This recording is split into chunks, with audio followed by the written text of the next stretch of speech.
திருப்பூர் மாவட்டம் உட்பட்ட காங்கேயம் நகராட்சி பகுதியில் நடைபெற்று வரக்கூடிய திட்டப்பணிகள் குறித்து அதன் முன்னேற்றம் குறித்து ஆய்வு செய்யப்பட்டது.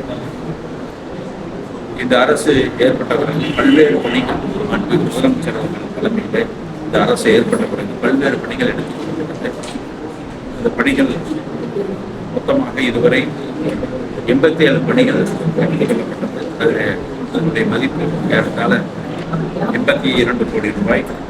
எனவே இந்த பணிகள் முடிவெறுகிற பொழுது மக்களுக்கான அடிப்படை தேவைகள் ஏறத்தாழ சுமார் 80% பணிகள் நிறைவடையக்கூடிய சூழ்நிலை இருக்கிறது. மேலும் இன்னும் சில இடங்களிலே தெருவிளக்கு வசதி, சாக்கடை வசதி தேவைப்படுகிறது.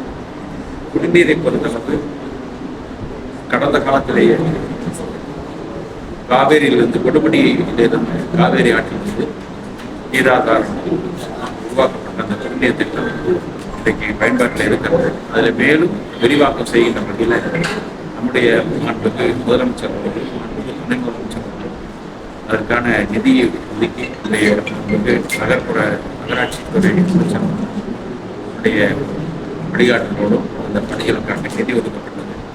அந்த வகையில் அந்த பணி இப்போது முத்தூரிலிருந்து காங்கேயம் வரை அந்த பழைய குழாய்களை எல்லாம் மாற்றி அமைத்து புதிய குழாய்கள் புதிதாக சில இடங்களில் புதிய மின் மோட்டார்களை மாற்றி அமைக்க வேண்டியுள்ளது.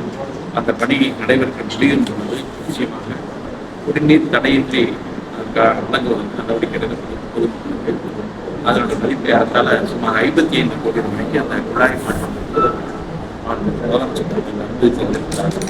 அந்த வகையில் அந்த திட்டம் விரைவில் நடைபெற்று முடிவுகளை கோருகிற வருவாய் விரைவில் பணி முடிவதற்கு குடிநீர் தடையின்றி வழங்கும் நடவடிக்கை இப்பொழுது நடைபெற்று வரக்கூடிய பணிகள் குறித்து மக்கள் கருத்திகள் அதே நேரத்தில் பல்வேறு துறைகளை சார்ந்த அரசாங்கம் கலந்து கொண்டு அந்த துறையின் மூலமாக குறிப்பாக மின்சார வாரியம், அதே போல நெடுஞ்சாலைத்துறை போன்ற அதிகாரிகள் இங்கு கலந்து கொண்டு அவர்கள் நகராட்சியினுடைய வளர்ச்சிக்கு உதவக்கூடிய வகையில் அந்த இருக்கக்கூடிய பாக்கி பணிகளை செய்து உத்தரவிட்டார்.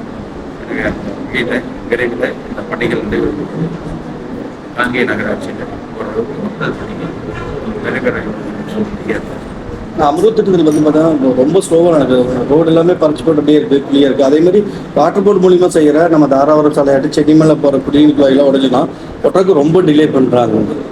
அதுதான் கொஞ்சம் ஆட்கள் பற்றாக்குறை இருந்தது. அதுக்கான ஆட்கள் நியமிக்கப்பட்டிருக்கிறது. இந்த பணிகளை நிறைவு செய்ய வேண்டும் என்பதற்காக வாய்ப்பு ஏற்பாடு செய்யப்படும். நிச்சயமாக நம்ம 11 குளம் கிட்டத்தட்ட 11 குளம் சந்தைப்பேட்டை வேலை 11 குளம் எடுத்தோம் வந்ததாக பணி சரியில்லாமல் கடந்த மாவட்ட ஆட்சியர் பணிபுரிந்த மரியாதைக்குரிய துறை விசாரணைகளை ஆய்வு செய்து அதன் மீது நடவடிக்கை எடுத்து அதை ரத்து செய்திருக்காங்க.